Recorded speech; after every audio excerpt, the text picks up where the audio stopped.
Hey, this is Matt Wenning at WenningStrength.com, and we're going to go over today the office where we do the bioprints, the gua sha. Everybody's got to walk through here. We kind of shoot some videos and podcasts, but there's a lot of stuff in the background that has a lot of meaning that I thought maybe you guys would be interested in seeing, so let's check it out.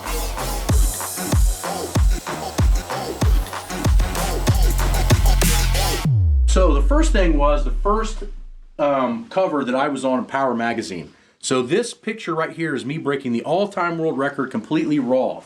What's interesting and very important about this particular thing is that everybody was asking all the time, well, Matt, does West Side style conjugate training switch over to raw? The answer is yes. In this meet, I had one of the highest subtotals in history. I squatted 832 raw and then benched 606, out benching Milanichev and everybody at the contest. Point being is that raw and conjugate do mix. You just have to be very smart to do it, and that's why people kind of shy away from it and try to go to like regular linear periodization. It's just easier to figure out. But this was the first time I was on the front cover of a major magazine, and I'll always be appreciative that Mark Bell did that for me. This is a picture here of Mike Kudla. He was one of the strongest players ever at Ohio State and my training partner. He passed away in 2018. He played for the Steelers. He had the all-time 225 rep record at somewhere around 50-something reps for the NFL. Totally insane. Had close to a 40-inch vertical at 275 pounds body weight.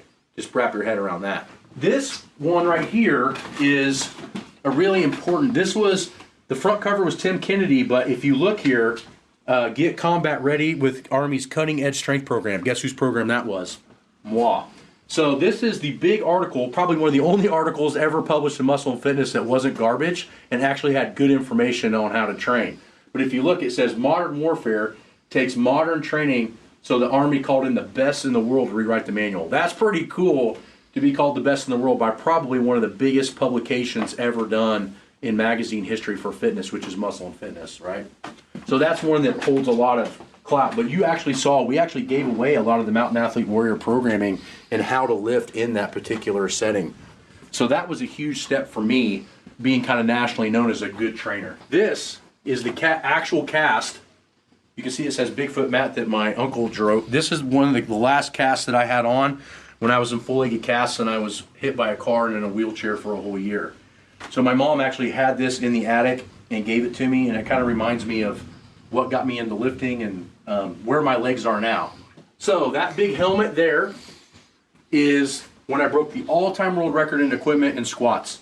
That was 1,197.6 pounds, and I was the first guy to get that close to 1,200, or basically 1,200 from Westside Barbell. So that was a huge thing for me. This was the first article that I was ever in for military training and muscle and fitness. This was 2009, I believe, or 10. And this talks about me training with Ranger Regiment. So these were the guys I actually trained, or it's a helicopter. And if you look at this is really what caught the Pentagon's eye and why I became an advisor for the Pentagon's physical fitness stuff when they changed the Army. Decreases in training and combat-related injuries in Alpha Company within 8 months of Matt Wenning's employment, according to Major Evazai. 64% reduction. That's when the military went, bing, we need to train differently. This guy just lowered our injury rates in half. Why? They were running too much and weren't lifting. It wasn't rocket science, but it definitely changed the game. This is me really breaking onto the scene as a national world caliber lifter. This was the American record squat as a junior. So I squatted, I want to say it was 788 as a junior. So I was still in college. I was at one of the hardest schools in the country for exercise physiology, and I broke the record. And guess who is over here telling me when to come up?